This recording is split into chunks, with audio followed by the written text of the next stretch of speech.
Okay, welcome back. Discussion, felt like we just did this. Discussion of the December 9th meeting, happened last Tuesday for the City of Pauls Valley City Council PVMA. We'll look through the agenda minutes for it. For general government, as we opened, approval of the consent agenda, approval of purchase orders to the tune of a little over $500,000. There were no board appointments. We looked at November financial statements. And so in looking at those, let's see here, I want to pull that up. So overall, we were ahead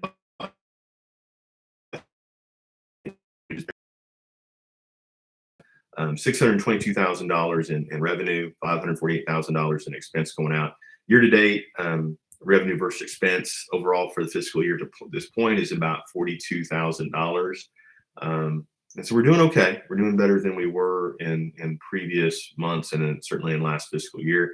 And obviously, there's been a lot of budget management to get to that point. I don't know that we're specifically done with that at this point, but certainly seems to be moving ahead in a better way from that perspective. So the financials for general government were approved. With that,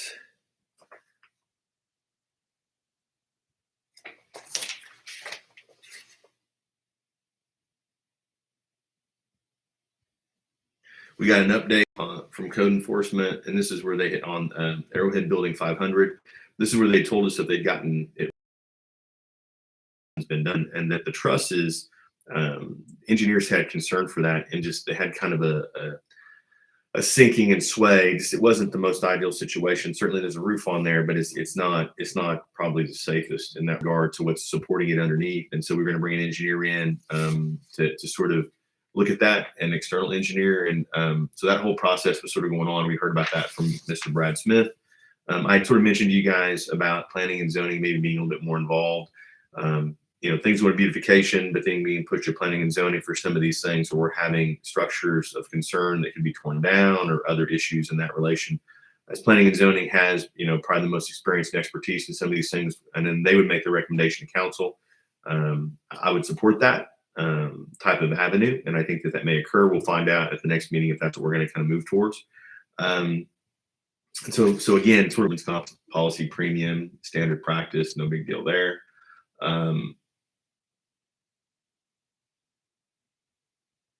There was certain equipment we were going to surplus to the fire department. One was just an old brush fire truck that they don't need, and has some issues that we really can't utilize for, but maybe a smaller department in the area could. And so we're going to surplus that and sell it, and then apply those funds back into the department. We heard an address from Tawny Huggins, tourism director, in regards to Okie Noodling. Sort of the long and short of it, there was a lot of discussion on tournament versus festival. I know some of that stuff's been in the paper. To give you some of my feel on it, we spent about $130,000 last year in regards to Okie Noodling. Existed with a loss that doesn't even factor in the amount of payroll for city staff and setting up, bathroom things and certain other things that are not volunteer oriented from that perspective. And so in the current state of finance, in the current state of raising utility things, in the current state of trying to be fiscally sound, it's appropriate to have a discussion on what can we do to make the event better. I don't think that anyone wants to get rid of it. It's certainly not my desire. But we could save a certain amount of dollars, a significant portion of dollars, by affecting some of the entertainment that's there, like maybe not the big name band, and moving it away from a tournament more into a festival. And I know there's been a lot of opinions on that process, but that's sort of where we voted to go towards. It reduces the overall cost about $75,000 before you do any kind of sponsorships. As far as that goes, help support the event.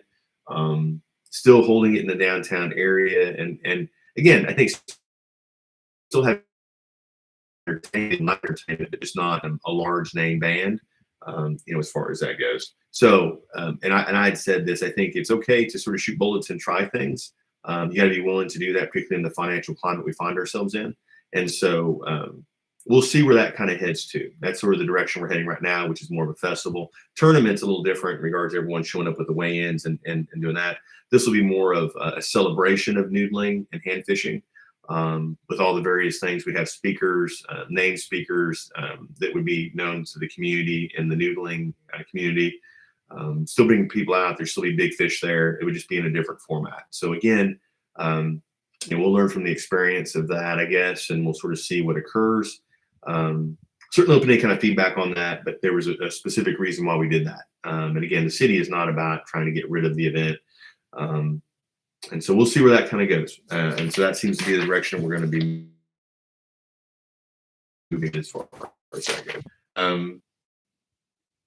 We had discussion of, and I had talked about this pre being elected to city council, about planning and goal setting for the city and for the city council. And Joe, he feels that way too. I know Bonnie does, most everyone on the council does.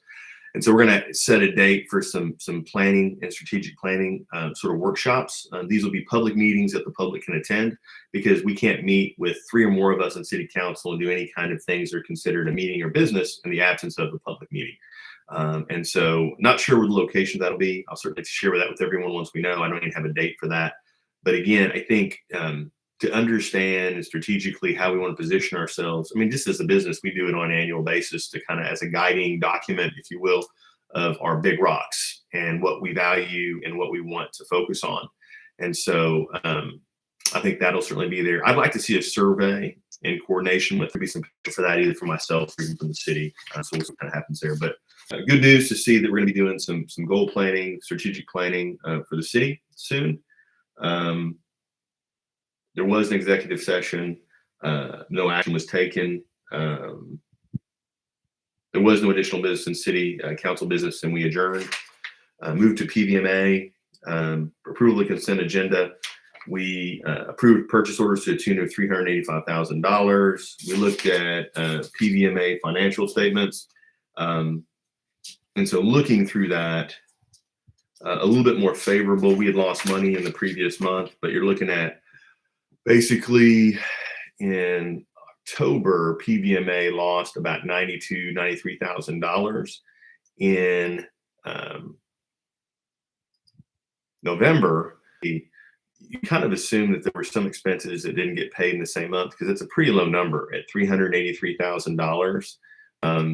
And so when you look at PVMA for October, we had a capital expenditure of $678. So sometimes some of these things you're seeing are like when bills are paid.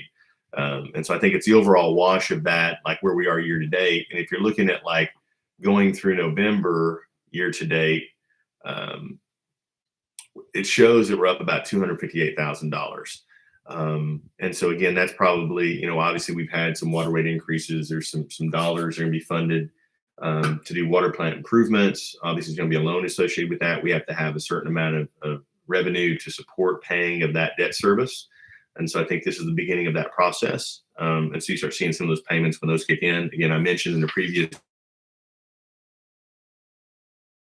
for terms on that, for duration of the debt service, the interest rate, overall total dollar amount, but some of that really won't come into play completely.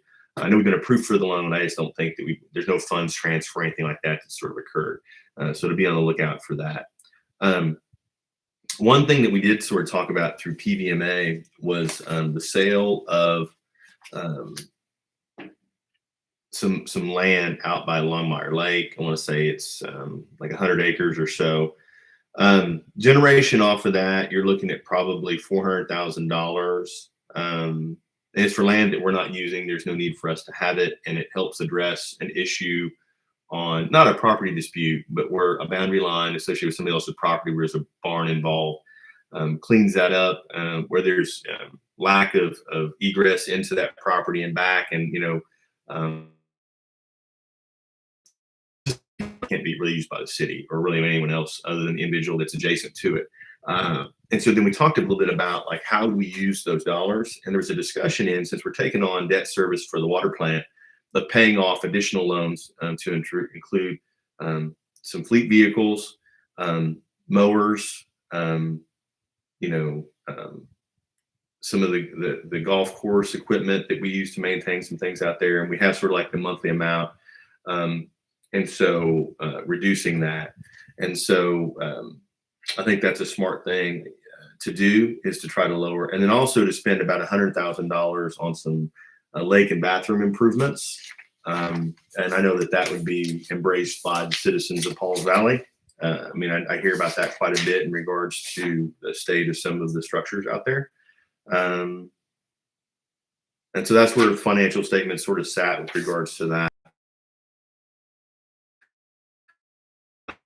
Um, there's an issue, and this doesn't make me real happy. I know we have debt. We have a front load trash truck that is not really working. We kind of have a backup that doesn't work real well. And you can imagine if we don't have the ability to pick up trash, the kind of issues that come from that. And so investigation into lease purchase of another unit, tuned at $445,000, finance over 60 months at interest rate of 4.71% to replace the existing unit. And then we probably surplus the old one. And we sort of looked at it, it came to an amount of about a little over $8,000 a month that would go to debt service. And so paying off the loans that I talked about from some of the land sale would cover almost 2/3 of that payment. So, and we would be getting a quality product that we're putting a lot of money into it, and it keeps breaking down. And at some point, you have to kind of say, "Uncle, this is $5,000." In talking, gentlemen that gave us a quote from United Engines, they have a life of probably, I don't know, 8 to 10 years. This current one we have is like 15 years old, somewhere in that range. And so the idea with getting the new one is you have the ability at the end of the lease purchase to purchase another truck, and it would overall be cheaper because you would have more equity into it with a vehicle that is less old. Because really the current vehicle is like 15 years old, has no value significantly at all beyond surplus. And so we would be having a better piece of equipment as a front load trash truck, and have equity. And so those purchases would be less and less every so many years, if we're doing this every, 7, 8, 10 years down the road. And so again, this is a 60-month lease. So at 60 months, which is really like 5 years, we can relook at, do we need use the equity in there to be able to purchase. And so that seems to be the direction that we're heading. And so we approve that. Really not much of an issue of anything you can do because you need a trash truck.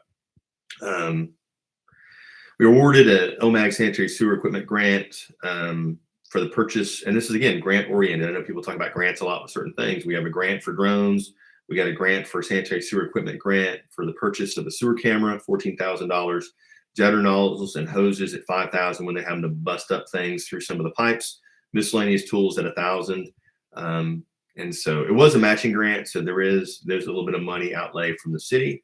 But the benefit is that we're getting additional money to offset these costs. And that is a good thing.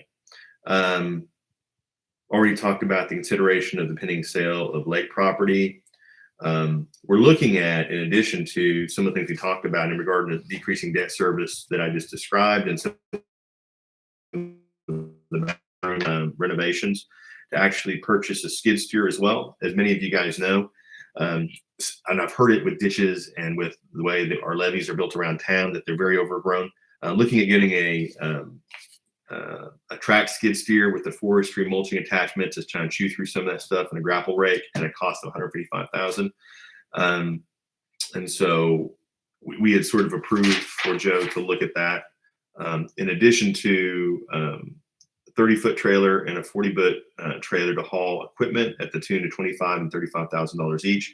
Some of the larger equipment that we have to move equipment around, we have to pay someone to move said equipment from place to place, and that has an inherent cost. And over time, those costs exceed what the cost of actually having the trailer would be. And so not looking at getting the newest, fanciest piece of equipment, but a functional trailer for a 30-foot trailer, equipment trailer, and a 40-foot lowboy trailer. We sort of approved Joe to kind of move ahead with looking at those things to give us a final quote on that. And that's just where he kind of thought things would sort of sit. Consideration of approval of Garvin County trash cleanup at the transfer station. That was approved. And this was cool.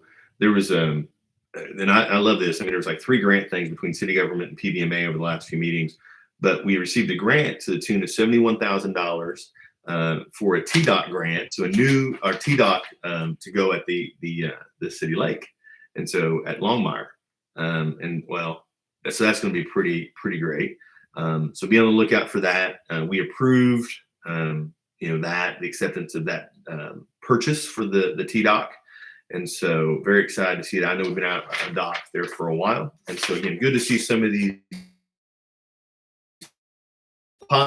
city, particularly with these grant dollars and some of these other things, and purchase, unfortunately, of necessary equipment that I think will address both levies, trash service, and all kinds of things. And this is sort of the nature of city government, is taking care of properties and things. So I think overall a good thing.